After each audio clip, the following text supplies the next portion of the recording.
అందరికీ నమస్తే. తొలి ఏకాదశి శుభాకాంక్షలు.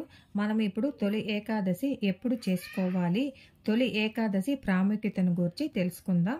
ఈ నెల 6వ తేదీన తొలి ఏకాదశి పండుగ. సూర్యుడు దక్షిణాయనమునకు వస్తాడు. ఈ దక్షిణాయనమునకు వచ్చే మొదటి పండుగ తొలి ఏకాదశి.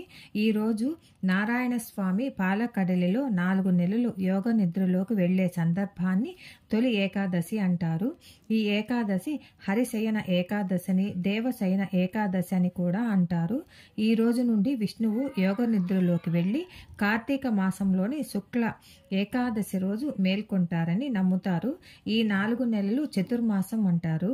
ఈ సమయంలో ఆధ్యాత్మిక సాధన, ఉపవాసం ఫలవంతమైనవిగా పరిగణించబడతాయి. అయితే వివాహం, గృహప్రవేశం వంటి శుభకార్యాలు నిషేధించబడతాయి. ఈ తొలి ఏకాదశికి రోజంతా ఉపవాసం ఉండి మరుసటి రోజు ద్వాదశి తిథి నాడు స్వామికి నైవేద్యం పెట్టి భోంచేసి ఉపవాస దీక్ష విరమించాలి. ఏకాదశి ముందు రోజు ఉల్లిపాయ, మాంసం తినకూడదు. వీలైనంత వరకు దశమి రాత్రి కూడా టిఫిన్ తినడం మంచిది. ద్వాదశి రోజు కూడా విరమించామని ఉల్లిపాయ, మాంసం, రాత్రి అన్నం తినకూడదు. పూజలో తప్పనిసరిగా తులసి దళం ఉండాలి.